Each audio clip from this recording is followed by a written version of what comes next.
Welkom by hierdie week se RMT Politieke Oorsig. Ons gesels soos ouer gewoonte weer met Roland Henwood van die Universiteit van Pretoria. So baie welkom by ons Roland. Goeiemôre Johnny, dankie. Ja, lekker om weer te gesels. Roland, ek weet dis vir baie van ons kykers 'n hoogtepunt wanneer jy vir ons weer 'n bietjie die politieke omgewing plaaslik internasionaal uitpak. Ek wil weer 'n bietjie internasionaal begin as ons kan. Ek het gesien van 'n graanoogpunt af, daar's 'n bietjie oorlogspremie wat uit die mark uit begin beweeg, maar die groot bekommernis nou is kunsmispryse wat hoog moontlik kan bly. Waarheen sien jy die Midde-Ooste, maar ook die Swartsee area besig is om te beweeg na toe? Goed, kom ons begin noord en dan werk ons om afsyde toe. Dis baie interessant wat besig is om in die Swartsee gebied. Natuurlik hou dit verband met die oorlog tussen Rusland en Oekraïne. Nou, daai oorlog, die front is staties. Daar's baie klein bewegings. Ons het al baie daaroor gepraat. Die premie wat die Russe betaal vir die bietjie vordering wat hulle maak is geweldig hoog. Ons praat van 30,000 plus soldate per maand wat hulle lewe verloor aan die Russiese kant. Jo. En natuurlik die feit dat Oekraïne besig is om die manier van oorlogvoering heeltemal te verander deur sy ontwikkeling van tegnologie. Ons het nou baie gepraat oor drones, hommeltuie, maar daar's ook ander forme van onbemande tuie wat gebruik word selfs op die grond. En dit beteken dat daar amper 'n area geskep is, 'n gebied op die frontlinie wat totaal ontoeganklik is vir mense. En dit is hoe Oekraïne die Russiese aanslag beheer en verstadig en baie duur maak. Nou of dit volhoubaar op die langtermyn is, sal 'n mens moet sien, maar op die stadium werk dit vir hulle. Die ander dimensie van die oorlog is wat besig is om te ontaard in 'n tipe van 'n lugoorlog. Maar dis nie die tipe lugoorlog wat ons sien tussen Amerika en Iran waar vliegtuie gebruik word en teikens aanval nie of langafstand missiele nie. Natuurlik speel missieltegnologie 'n rol, maar weer eens in die geval van Oekraïne, hommeltuie, onbemande tuie en dan die integrasie daarvan met kunsmatige intelligensie om teikening en beheer, maar dan baie belangrik, lugruimbesetting moontlik te maak. Die swakpunt aan die kant van Oekraïne is lugverdediging. Hulle kry nie die Patriot missiele uit die VSA wat nodig is nie. Ons het gesien die afgelope 2 weke dat die vernietigende aanvalle wat Rusland uitvoer veral met sy kruisermissiele, wat doeteenvoudig onbeheerbaar is in terme van die afvuur daarvan en Oekraïne kan niks daaraan doen nie. Nou die rede vir die tekort aan missielverdediging, spesifiek Patriot missiele, wat die enigste is wat hierdie ballistiese missiele wat gevuur word kan effektief kan verdedig teen, is Patriot missiele. En dit word grootliks ontplooi om Amerikaanse basisse en Amerikaanse bondgenote in die Midde-Ooste te beskerm, maar dan moet daar ook 'n bepaalde reserve wees om Amerika te verdedig sou dit nodig wees. Nou die mees onlangse syfers wat ek gesien het is dat Amerika het ongeveer 2200 Patriot missiele in voorraad gehad, wat baie is in vredestyd. Maar hulle het waarskynlik baie naby aan 70% daarvan dalk al gebruik. Sure. Ek het gehoor iemand Trump het genoem van hulle is besig om uit ammunisie te hardloop, maar hy sê dit is nie so nie en alles so ja. Hulle hardloop nie uit ammunisie uit nie, maar hulle is besig om 'n probleem te kry met Patriot missiele. Nou die probleem hiermee is dis hoogs tegnologie. Dis goed wat jy nie vir enigiemand gee nie. Dit kos baie geld om te maak. Dis praat van $4 miljoen per Patriot missiel. En dan vat dit baie lank om dit te maak. Daar word bereken as hulle nie aanhou afvuur nie, kan dit 'n jaar vat om die ou voorraadvlakke te herbou. Okay. Of dalk dit gaan meer as 'n jaar vat. Tensy hulle baie vinniger, baie meer van hierdie goed kan vervaardig. Nou omdat dit so hoë tegnologie duur proses is nie iets wat jy net 'n knoppie druk en jy maak meer hiervan nie. Jy het opgeleide mense nodig, jy het investering nodig. En dan is die vraag altyd, wat gebeur wanneer daar oor 'n maand dalk vrede is? Jy het dit nie meer nodig om so baie te vervaardig nie. So dis 'n moeilike som om te maak. Maar die probleem hiervan is dat Oekraïne kry niks nie. Sy Europese bondgenote gee wapenteg, maar hulle wil nie al hulle verdedigingsstelsels vir Oekraïne gee nie, want dan is hulle blootgestel. So, want hulle is geweldig bekommerd oor Putin dat hy aanval op Europa gaan doen. Goed, so dis die breër prentjie. Wat Oekraïne doen is om baie te investeer en baie sukses te behaal met 'n bietjie 'n laer vlak van tegnologieontwikkeling. Hulle is nou besig om hulle eie missielstelsels te toets en te ontwikkel. En ons sien dat Oekraïne oor 'n baie wye front baie suksesvolle aanvalle in Rusland uitvoer. Dit lyk letterlik of hulle enige plek kan teiken. En as hulle genoeg hommeltuie vuur, dan gaan hulle 'n teiken tref. Die Russe kan nie alles verdedig nie. Op grondvlak in Rusland begin die Russe nou, wat baie goeie lugverdedigingsstelsels het, begin hulle daai stelsels nou rondskuif. En die vraag is vir die Russe, wat verdedig hulle en wat nie? En dis waar Oekraïne nou die voordeel begin kry. Rusland word nou gedwing om te kies. Verdedig hy 'n olieinstallasie, verdedig hy die frontlinie, of wat verdedig hy? En dit beteken Oekraïne kry nou geleentheid om gapings oop te maak wat hy kan aanval. En dit plaas geweldige druk op Rusland se energiebronne. Dit plaas druk op sy inkomste, want sy olieinkomste is sy hoofbron van inkomste. En nou begin dit druk plaas op die bevolking, omdat mense se lewe geraak word en hulle sien al hierdie aanvalle wat al hoe nader aan hulle beweeg. Nou Oekraïne het nog nie begin om burgerlike teikens aan te val nie. Daar was nou een insident van 'n hommeltuig wat op 'n strand geval het, maar daar geval want die Russiese luggeweer het hom afgeskiet. En toe val hy nou op die strand tussen vakansiegangers. Ek het 7 mense dood. So dit is die prentjie wat 'n mens kry. Wat Oekraïne met hierdie manier van oorlogvoering reg gekry het, is om die see van Azov totaal ontoeganklik te maak vir Russiese skepe. Hulle het die Krimskiereiland basies afgesluit. Daar kan nie meer normale vervoer en verkeer wees nie. Daar's nie meer energiebronne wat beskikbaar behalwe vir die Russiese weermag nie. En dan het hulle die oostelike deel van die Swartsee min of meer ook, wel nie gesluit nie, maar is 'n baie hoë risikogebied vir die Russe om te gebruik. En nou kom ons by jou vraag. Wat Rusland nou oor het om te doen, is om die westelike deel van die Swartsee, en Oekraïne het sy graanuitvoere en kunsmisuitvoere teen die westelike kus amper afgerouteer na die uitgang en dan verder in die wêreld in. So die Russiese toevoer, die Russiese skeepsverkeer is tot stilstand gedwing en Rusland probeer nou dieselfde met Oekraïne te doen. So dit beteken beide se uitvoerbedrywe en graanvervoer is onder geweldige druk, maar ook alles wat in daai omgewing vervoer word. En ons weet beide Rusland en Oekraïne is belangrike bronne van kunsmisstowwe wat vervaardig en uitgevoer moet word. So daai is wat nou besig is in daardie oorlog. En koring en sonneblom is nogal belangrike bronne of uitvoer kommoditeite daar. En hierdie oorlog lyk nie of dit môre gaan in elk geval gaan tot 'n einde kom nie. So as dit eskaleer, dan kan 'n mens dalk 'n impak op 'n koring en 'n sonneblom en 'n kunsmispryse dalk sien. Mens weet nie wat gebeur nie. Kyk, Putin is verbind om hierdie oorlog te wen. Op die stadium sukkel hy. Dit is 'n oorlog wat nou in sy 6de jaar, amper 5de jaar ingaan. En hy kry dit nie reg nie. En die koste word al hoe hoër en daai koste begin Oekraïne nou verskuif nie net na die Russiese leier en weermag nie. Hy begin dit nou 'n impak maak op die Russiese gemeenskap. Ja. Of dit Putin gaan verswak en of dit Putin gaan onder druk plaas om te onderhandel is moeilik om te sê. Die een ding wat vir Putin aan die lewe hou is Donald Trump, snaaks genoeg. Met die gemengde syne wat hy uitstuur in terme van sy vriendskap met Putin, in terme van sy onwilligheid om strenger stappe teen Rusland te neem. By die Kongres word daar gedruk om strenger sanksies in te stel, die Europeërs stel strenger sanksies in, maar president Trump keer 'n bietjie hierdie proses en een van die voorbeelde hiervan, hy het by die onlangse NAVO-beraad het hy aangekondig dat Oekraïne gaan onder lisensie hulle eie Patriot missiele kan vervaardig.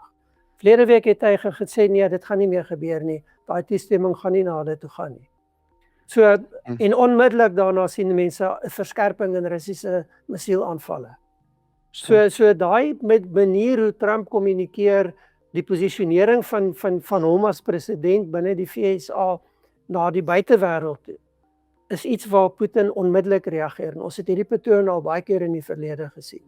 So ongelukkig, die VSA is nie Oekraïne se grootste vriend en ondersteuner meer nie.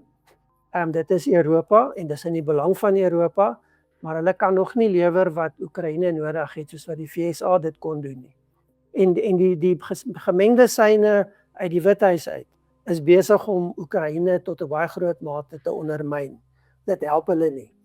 So dis ook iets wat 'n mens na moet kyk. Roland, in terme van die straat van Hormuz, ook natuurlik belangrik vir kunsmis en op die oomblik, wie beheer dit nou? Wat gaan nou aan? Wie skiet wie waar? Ek dink die antwoord op daai vraag hang vir wie jy dit vra. Ja. As jy vir die Amerikaners vra, dan sê hulle beheer alle in- en uitgang uit die straat, alle verkeer wat in en uitgaan, want hulle het 'n blokkade ingestel. Iran sê ons beheer dit en dit is ons reg, want dis die ooreenkoms wat ons met die Amerikaners gesluit het.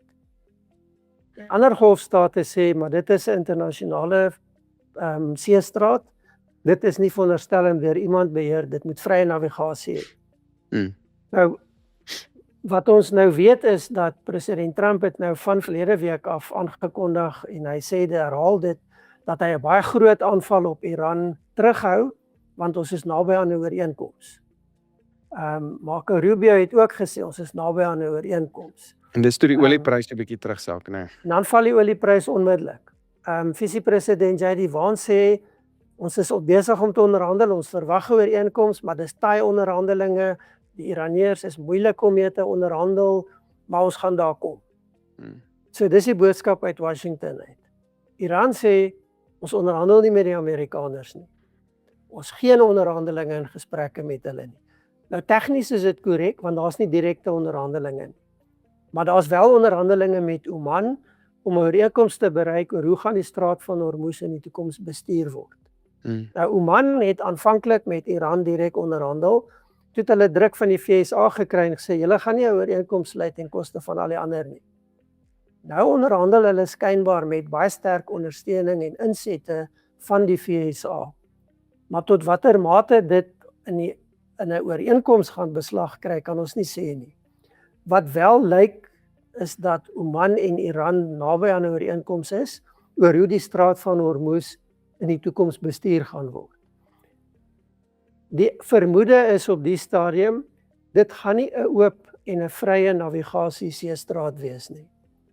Dit gaan beheer word deur Oman en Iran. Nou een van die aspekte wat mens optel is dat daar skynbare beginsel ooreenkoms is dat Iran sal die roete beheer wat toegang tot die straat van Hormuz gee en Oman sal die gedeelte beheer wat die uitgang uit die straat van Hormuz gee.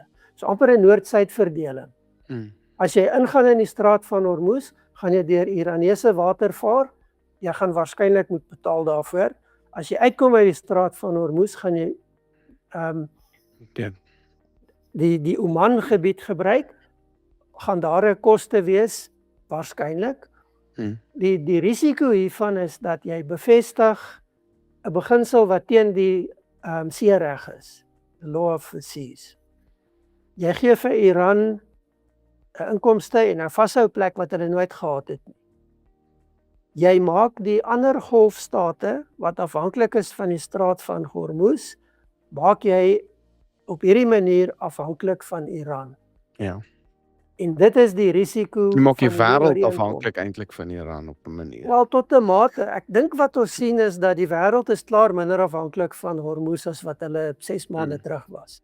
En die patrone in die olieprys dink ek bevestig dit, dat mense alternatiewe ontwikkel het, anders kyk. Saudi-Arabië het klaar alternatiewe ontwikkel. Hulle voer nie meer alles uit deur die straat van Hormuz nie, hulle gebruik die Rooi See. En hulle gebruik die Suezkanaal, hulle kan nie, die Houthis beperk hulle so bietjie by die Bab al-Mandeb toegangsroete, maar dit is waarskynlik nie 'n permanente ding nie. Tensy Iran dit natuurlik begin gebruik op dieselfde manier. Maar dit gaan waarskynlik nog 'n groter konflik tot gevolg hê. So, en dan word daar al hoe meer aanduidings van Abu Dhabi wat kyk na pypleidings wat die straat van Hormuz vermy en na die uitgangkant van die straat van Hormuz, daar's hawe en oliefasiliteite, dat dit vergroot en uitgebrei word, dat hulle so Saudi-Arabië pompstasies gebruik om olie met pypleidings daar te voer, dan hoef hulle nie deur die straat van Hormuz te gaan nie. Waar dit Qatar laat is moeilik. en Bahrein en sulke plekke. Waar dit Kuwait laat is 'n probleem.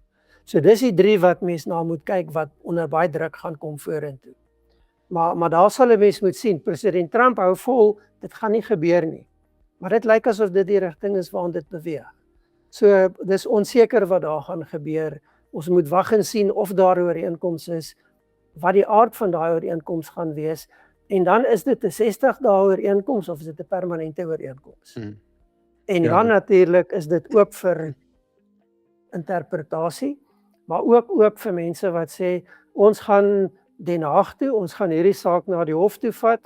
Daar's 'n hof wat spesifiek die seereg interpreteer en sit, en wat baie van die beginsels wat nou gebruik word alreeds daar uitgeklaar het. So dit kan wees dat so iets gebeur. Die vraag is, wie gaan dit afdwing en wie gaan dit interpreteer en toepas? Gaan dit die Europese leiers wees? Gaan dit Amerika wees? Gaan dit golfstate wees?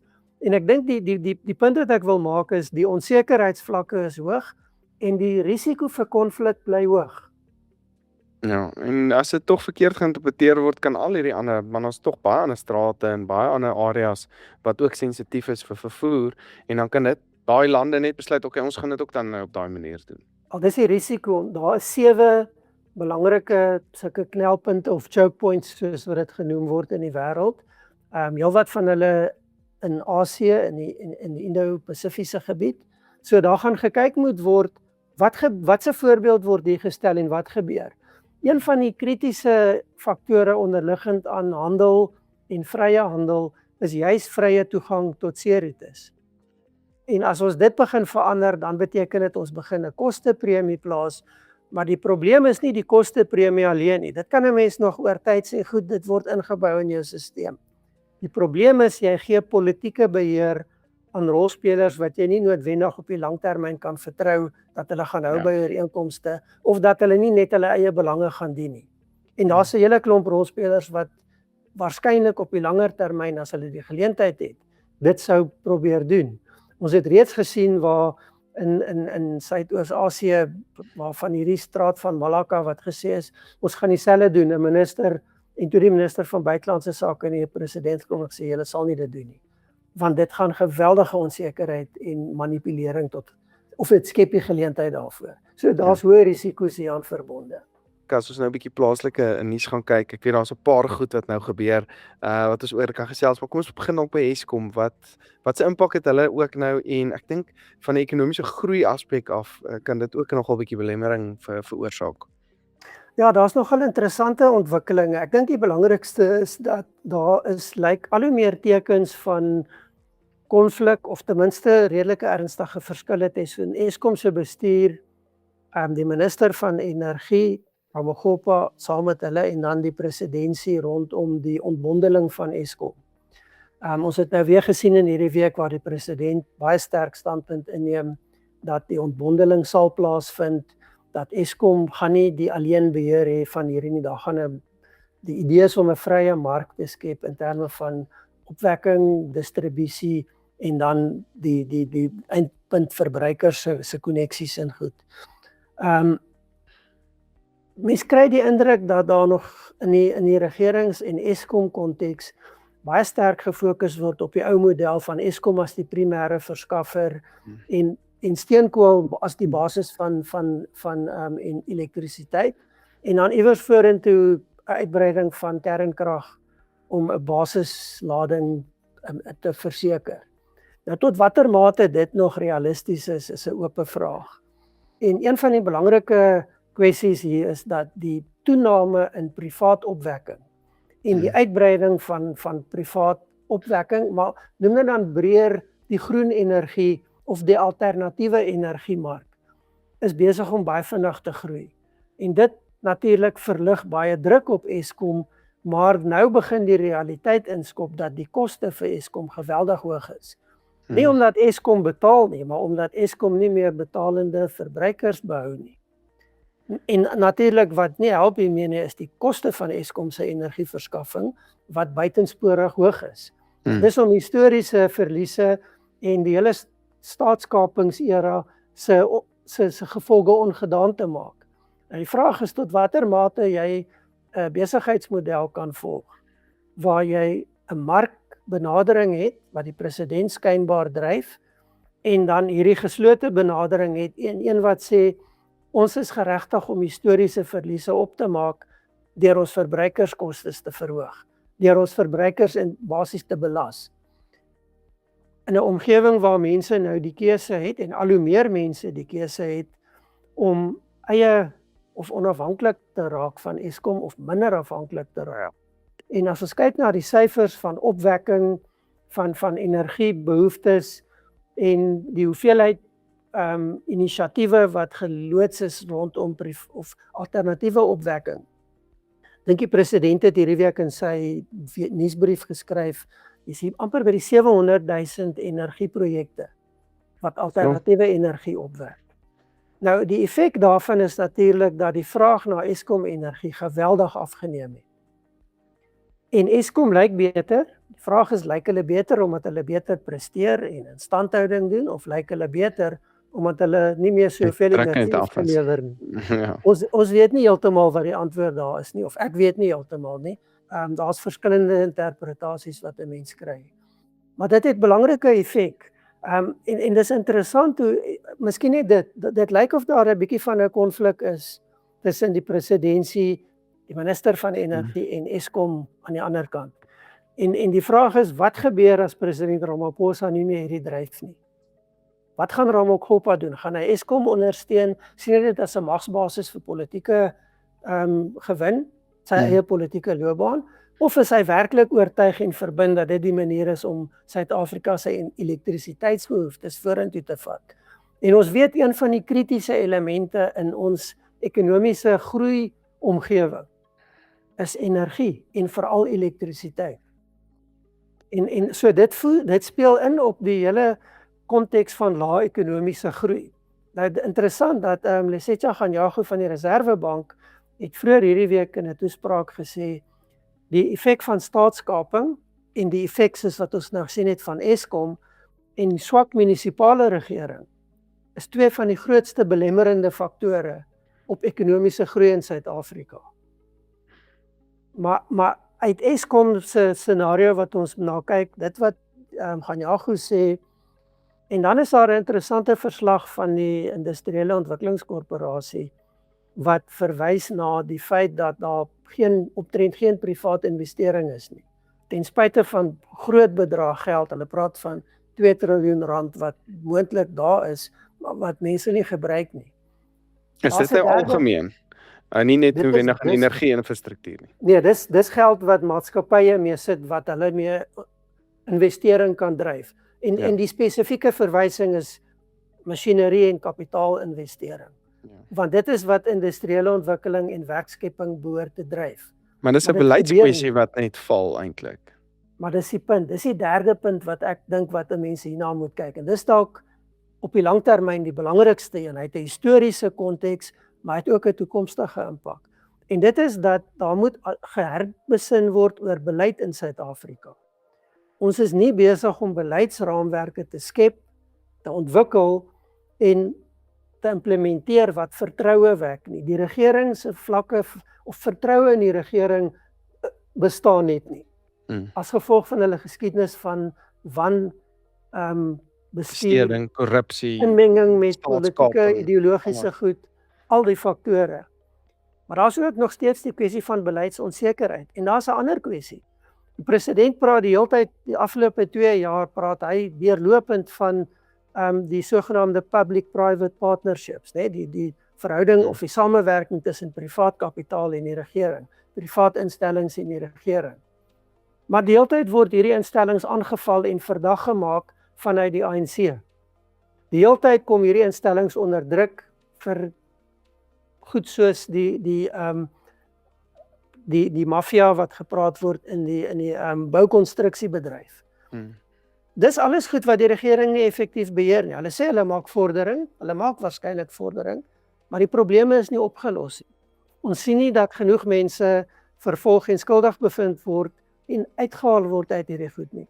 Ons het hierdie week gesien in die parlement is daar 'n voorlegging gewees van hoeveel mense wat by korrupsie betrokke is, wat skuldig bevind is nog steeds mense wat met die staat besigheid doen. So daar's nie gevolge vir mense nie. En dis hierdie tipe wanprestasie, swak optrede, ondeursigtigheid, onaantastbaarheid van sekere rolspelers wat maak dat daar nie vertroue is in die regering nie, maar die regering se beleidsraamwerk skep ook nie vertroue nie. Ja. En as dit nie hanteer word en opgelos word nie, gaan jy nie langtermyn sekerheid hê nie en gaan jy nie investering kry soos wat Suid-Afrika nodig het nie. So die bietjie investering wat daar nou is, lyk dit asof dit hoofsaaklik gedryf word deur die regering. Nie eksklusief nie, maar hoofsaaklik. En dis waarskynlik die projekte wat minister Dean McPherson van gepraat het, waar hy gesê het Suid-Afrika moet in 'n groot bouperseel verander word. Nou daar's elemente daarvan wat gebeur, maar dis nog nie genoeg nie. En so die effek hier is dat jy het nie die drywers van ekonomiese groei wat jy nodig het nie, want daar's nie vertroue nie, daar's probleme in regering, groot probleme, en nou kry jy dat ekonomiese groei bly laag, werkskepping bly 'n massiewe groot probleem, en die regering lyk dit of hy nie die wil of die vermoë het om dit aan te spreek nie. Roland, ek wil gou vinnig oor Eskom ook praat. Hulle sit nou nogal in 'n penarie met mense wat nou minder afhanklik van hulle raak. Gaan hulle nie iewers as hulle regtig nou druk kry van baie lae vraag vir hulle produk, baie hoë produk of duur produk wat hulle nou aanbied nie, dat hulle byvoorbeeld privaat projekte soos windplase, solarplase, sulke tipe goed half gaan beperk en gaan stop om weer meer afhanklik en veral nou as Ramaphosa dan nou half uitbeweeg, president Ramaphosa uitbeweeg en ons sien hierdie markgedrewe dryf van sy kant af, van die presidentsie se kant af, wat dan half, kom ons sê in daai scenario dalk weg of minder kan raak. Dink jy nie ons kan dalk in 'n probleme inhardloop dan nie? Op 'n ideologiese vlak ja. Ek dink in die praktyk gaan dit baie moeilik wees. Eskom het reeds probeer om dit te doen, om beperkings te plaas en spesifiek in samewerking met minister Gwede Mantashe, die minister van energie. Hy was lankal ook verantwoordelik vir elektrisiteit. Daai beheer van hom is gebreek met Ramakgopa wat ingekom het. En daar tussen hulle bepaalde kompetisie ontstaan. Maar dit is die historiese konteks.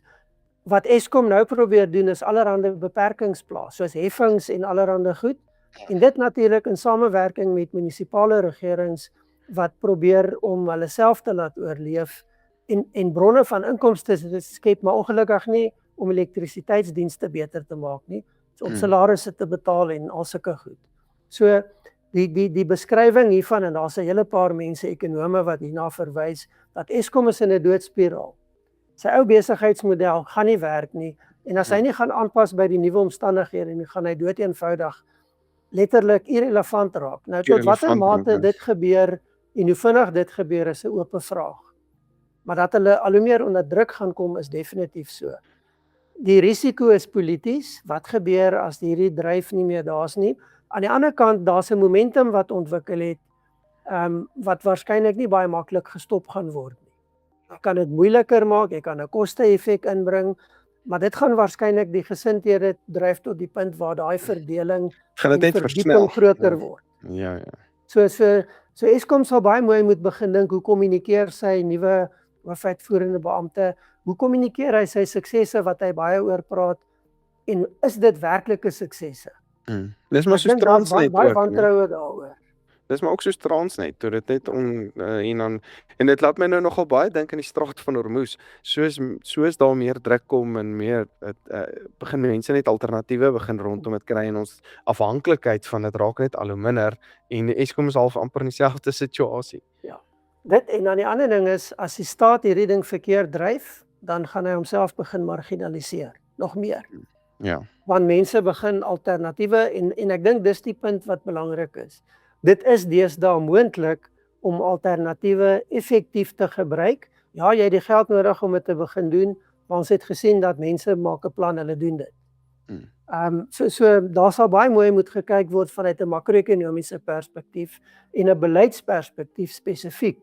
Hoe word hierdie ding vorentoe bestuur om die belange van Suid-Afrika en die belange van Suid-Afrikaners te dien, nie die belange van gevestigde politieke of ander elites nie.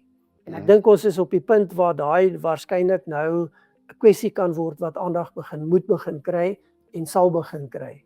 Ons hoop regtig so dat Eskom meer effektief kan raak. Ek dink dit is veral vir jou armer verbruikers of persone in die land belangrik dat Eskom daar is om vir hulle goedkoop amper elektrisiteit te gee vir besighede, vir industrieë ook daai goedkoop elektrisiteit laat ons kan groei en regtig hierdie bouperseel tipe effek in Suid-Afrika weer in die gang kan kry en Maar dit werkskepping kan doen. Voedselsekuriteit, al daai tipe goed, ja. dis die punt. Al daai goed is logies, dit is daar, maar dan sien ons Eskom se reaksie lyk asof dit in 'n vakuum plaasvind. Mm. En dan sit hulle met die realiteit dat die arm verbruikers wat hulle nou gaan moet diens, betaal nie vir krag nie. Ja. Die mense wat tradisioneel die meeste betaal het hulle rug op Eskom gekeer of is besig om dit te doen. Ja. En daai gaping moet oorbrug word. Nou dit lyk op die stadium of die regering dink hy gaan dit met belastinggeld oorbrug en met plaaslike dienste gooi. Dit gaan nie gebeur nie. Dis daai gaping word te groot om dit te doen. Ja. Roland, ek wil gou dan 'n bietjie plaaslike verkiesing. Ek weet ons is nou by 'n belangrike punt met die registrasienaweek wat verby is. En hier's 'n baie interessante vraelys ook dan of resultate wat uitgekom het oor wie wat steun op die oomblik het tussen ANC, DA, MK, al die partye. As jy 'n bietjie vir ons daar kan uitbrei oor. Ja, miskien net kortliks dat vandag gaan die minister van plaaslike regering en tradisionele sake die verkiesing proklameer. So dit beteken teen 12:00 vanaand sluit die kieserslys. Almal wat nog nie geregistreer is nie, is dan nie meer deel van die verkiesing nie. Of kan nie gaan stem in hierdie verkiesing nie. So dis 'n belangrike en nou begin die verkiesingsproses amptelik. Partye gaan nou voluit met hulle veldtogte begin. So ons gaan baie geraas sien. Ons gaan baie beloftes sien. Ons gaan baie dinge sien wat mense waarskynlik gaan irriteer en sê ek is moeg vir politiek, ek wil nie dit hoor nie. Maar dis die proses wat ons nou gaan deurloop tot die 4de November wanneer die verkiesing plaasvind. Ons gaan sien dat partye nou formeel toetree en baie meer aktief raak rondom die verkiesing. Gaan waarskynlik baie meer spanning skep by partye. Ek kan dink dat in die regering van nasionale eenheid en koalisies op plaaslike regeringsvlak gaan dit spanning skep, want partye wat met mekaar saamwerk gaan nou met mekaar kompeteer. Ons sien reeds elemente daarvan. Dit gaan waarskynlik toeneem. Ons gaan ook baie goed sien, baie aansprake. So ja, interessante maar raserige tydperk wat voorlê as dit kom by partytetiek. Dus daai aspek nou van mens jy sien hulle amper vir 2-3 jaar nie en nou iewes skielik is hulle in jou gesig die hele tyd en nou wil hulle vir jou klomp goed beloof. En as jy in die stedelike gebiede ry nou, skielik sien jy dat mense werk om strate reg te maak wat vir 3 jaar nie gebeur het nie. Mense is besig om strepe te verf. Daai strepe is laas geverf voor die vorige verkiesing. So daar's skielik aktiwiteite en geld om dienste te lewer wat vir jare nie gedoen word nie. Nou dis natuurlik ek gaan dit noem, die oneerlikheid van die stelsel. Dat nou word, want dis korttermyn gedrewe. En die indruk hiervan is dat mense moet sien hierdie regering werk vir julle. Die vraag wat nooit geantwoord word nie, wat gebeur 2 weke na die verkiesing? Dan gaan dit weer net oor wat se voordele mense kry en sulke tipe goed. Feit is, daar moet 'n grondige herskikking in plaaslike regeringsstrukture kom. Nou miskien net 'n opmerking, ons kan in die toekoms daaroor praat. Daar's 'n nuwe wetskrif wat ontwikkel is vir plaaslike regering. Ek weet nie of dit vrygestel is of binnekort vrygestel word nie, om te kyk na hoe kan ons baie van hierdie probleme oorkom en beter plaaslike regering kry.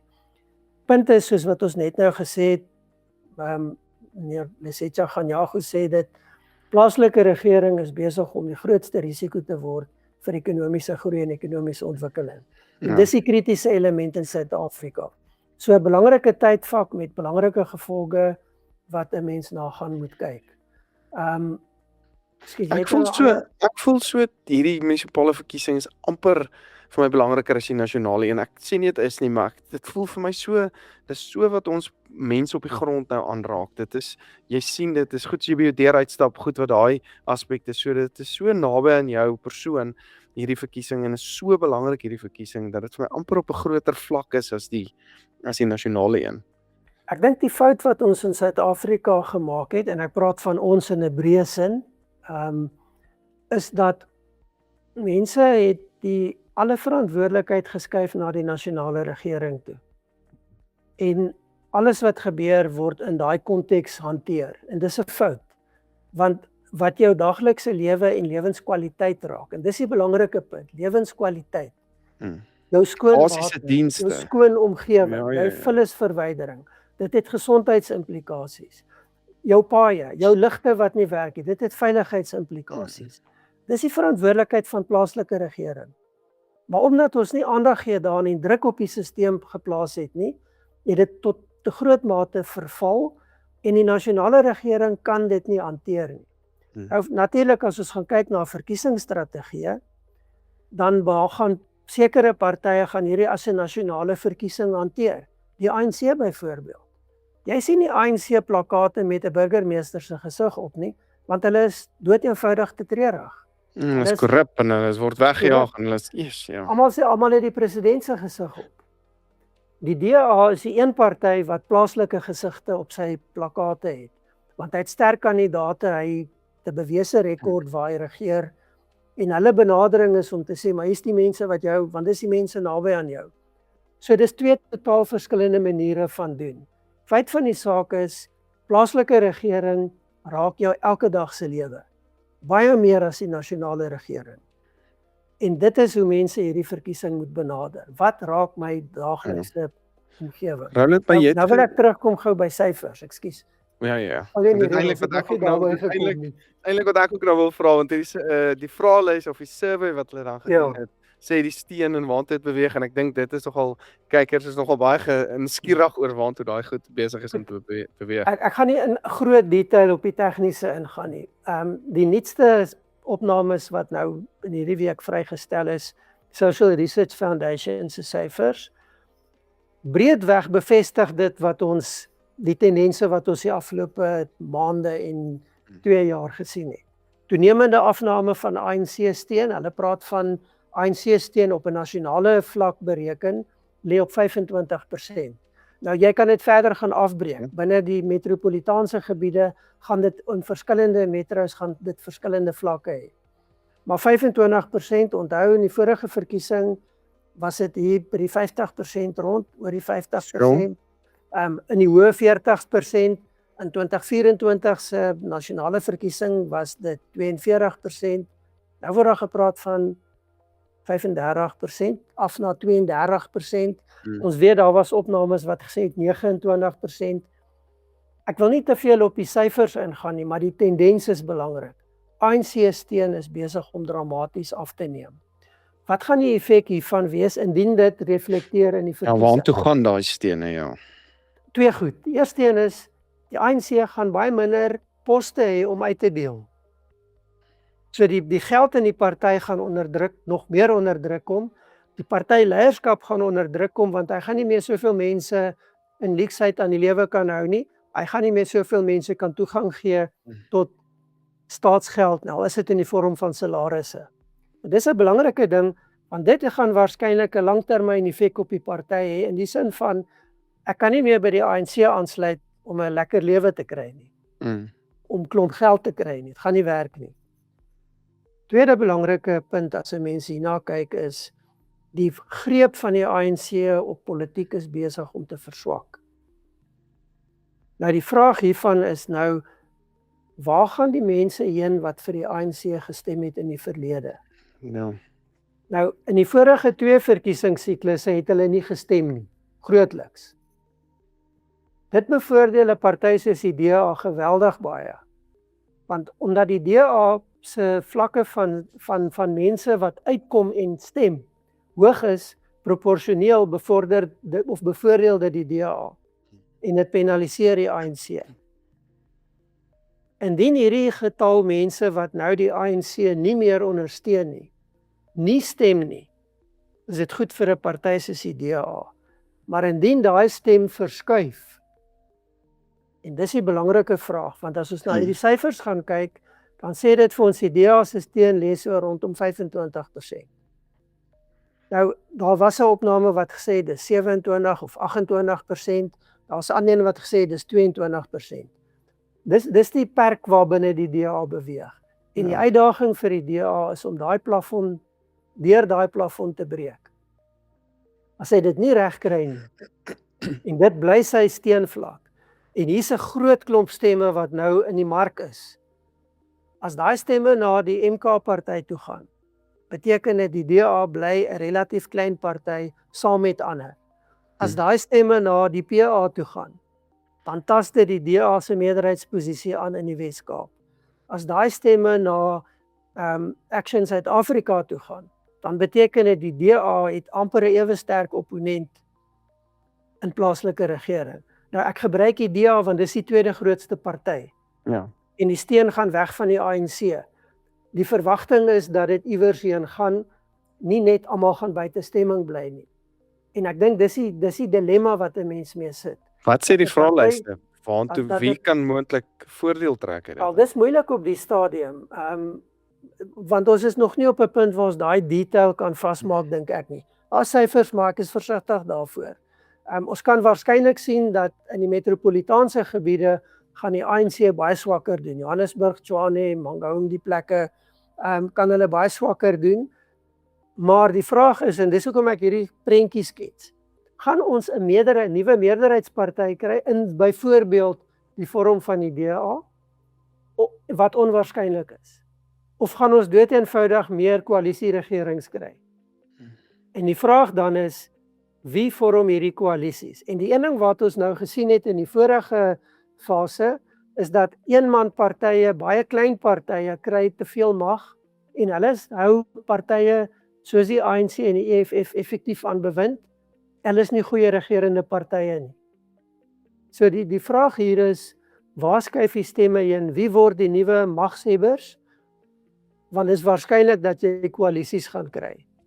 En gaan jy koalisies kry met ewe sterk partye, of gaan jy dood eenvoudig dieselfde onstabiliteit kry, en dan saam met dit swakker regering wat ons tot nou toe gekry het? Ag, baie dankie Roland. Ja, insiggewend soos gewoonlik, en ek weet 'n hoogtepunt vir baie van ons kykers. So baie dankie vir jou tyd vandag. Los asseblief vir ons kommentaar, druk op die like knoppie. Ons sal graag van julle wil hoor oor wat ons verder oor kan gesels, maar baie dankie dat julle ook ingeskakel het en tot volgende week.